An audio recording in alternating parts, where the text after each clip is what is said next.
I am celebrating today because have you ever wondered if somebody, maybe you've experienced this, somebody on Facebook posts some really not some images of you that are sexual and it's non-consensual, or perhaps they're saying things to you, you're a survivor, and they're saying things to you, victim blaming you, victim shaming you all over social media, on your own on your own page, their page, maybe even in private messages, if there's anything you can do about it.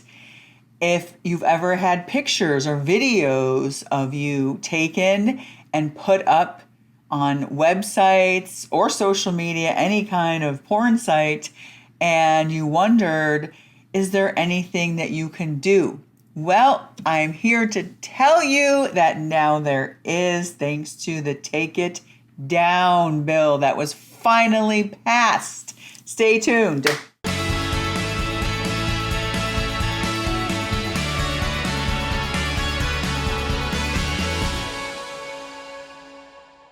Hi, I'm Lisa Czak, owner and founder of Worthy Woman Healing podcast, Worthy Woman Healing group that meets twice a month, and Worthy Woman Healing retreats.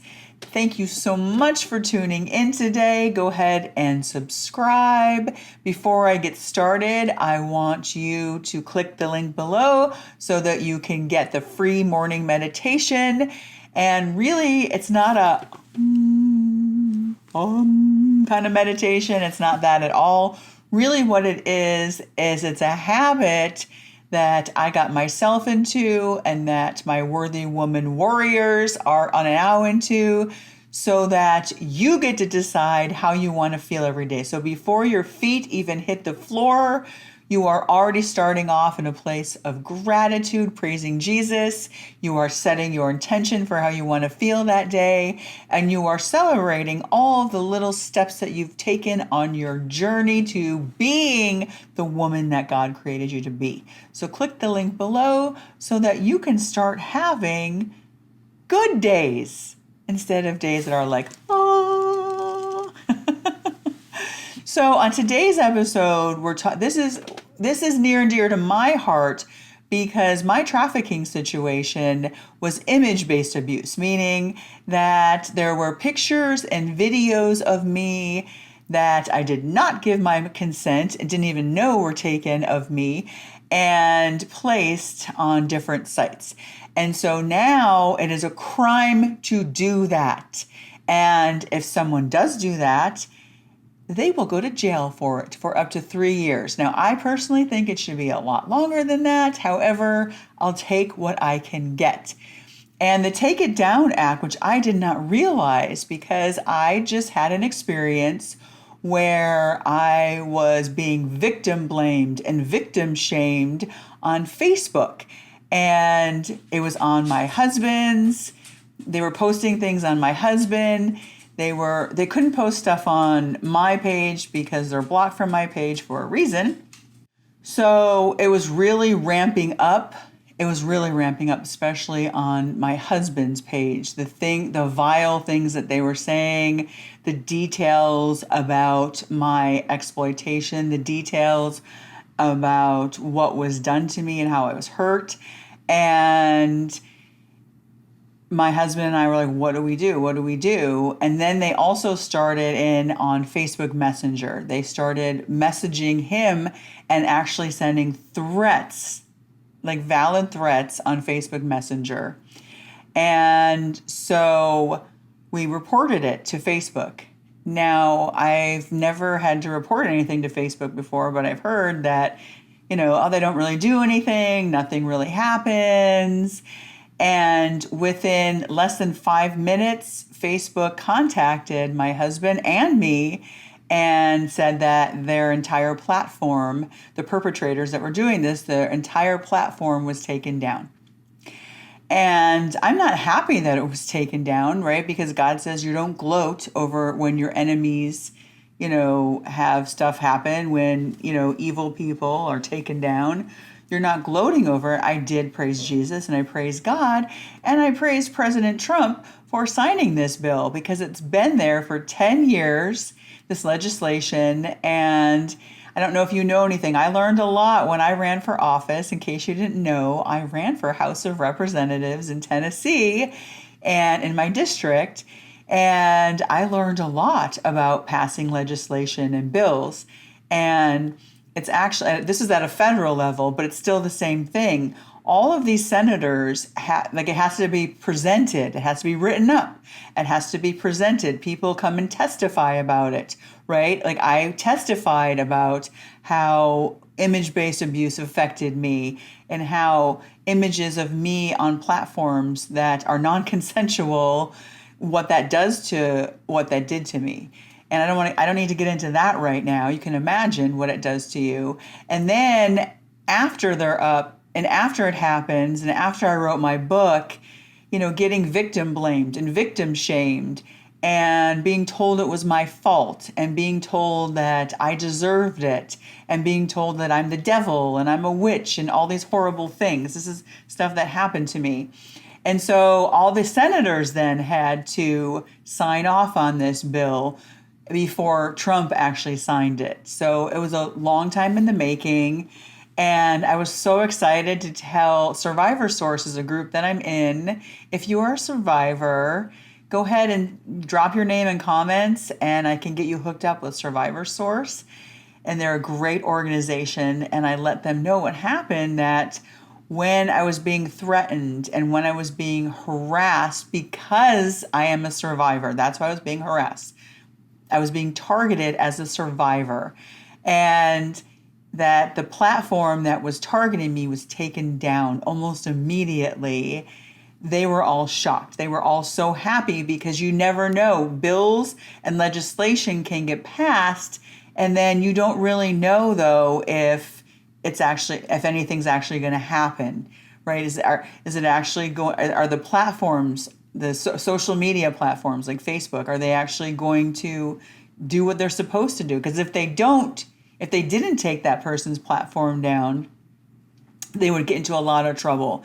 And it's not just me saying, hey, this person did this.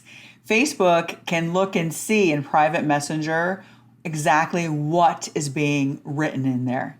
And it's a record. It's a legal record. So you can pursue legal action if you need to.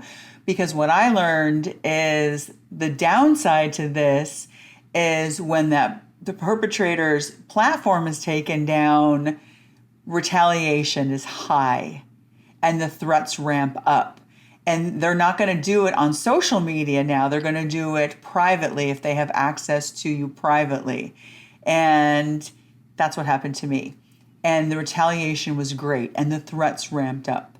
And so the next step that I'm going to be involved with is helping protect survivors who their images are taken down, the words and all the harassment, anything they're being targeted for related to their trafficking and their being a survivor.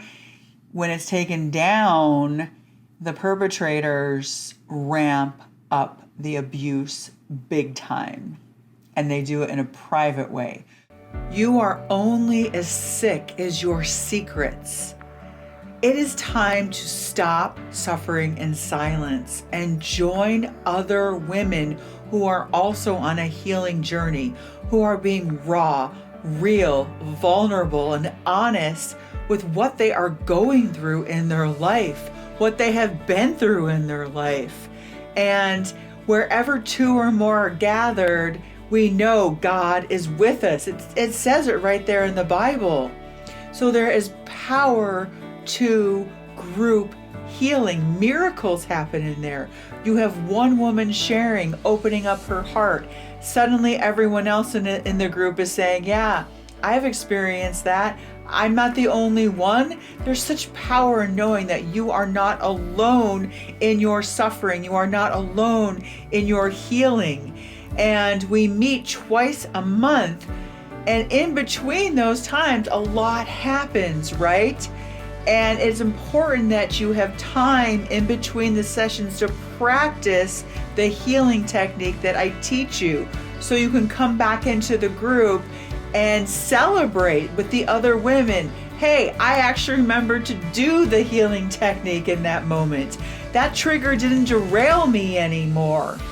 But it's practice. I'm also a personal trainer, right? You don't just get a six-pack abs by doing one sit-up. You have to keep doing it over and over again. You don't run a marathon. You don't go out and run 13.1 miles for a half marathon the first time, right? You practice running a little bit every day. And that is what we do in Worthy Woman Healing Group.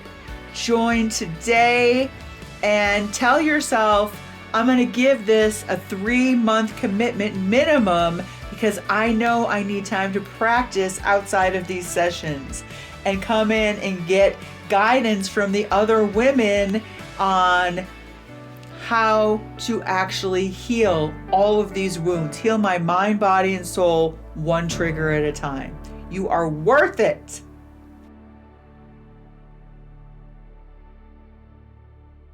So you want to keep all of those texts. I know you want to block them probably because you don't want to, expose yourself to that. However, lawyers say, keep everything so that if you need to, you can take legal action. And there are a lot of free legal places, free legal lawyers that will help survivors who are in this situation where their images have been taken down, or on social media, the perpetrators, it might even be the trafficker, their, platform is gone. They're off of social media now, but now they're really ramping up the abuse and really targeting you as a survivor. So that has to be like the second. I don't know if it's an addendum. I got to look into it and see what the next step is, because this is a federal bill, which is a big deal. When I was running for office, it was state. So I need to learn and just, if you know anything, please message me. If you know if there's another step that survivors can take after their images are gone, and the perpetrators might be in jail, they might be going to jail, or you might have to take legal action. There needs to be some protection for survivors once that the perpetrator's platform is taken down and gone, and they're, in trouble, basically, is what I'm saying. So I'm just happy that it worked, and I'm so thankful that there are lawyers out there who take their time and work pro bono, work for free to help survivors so that they can be protected. Because what happens is you get re-traumatized, you get re-victimized every time somebody blames you for being trafficked, and every time, or being exploited, every time someone shames you for being exploited, for being trafficked, being abused. This happens in abuse cases all the time. You hear, why doesn't she just leave?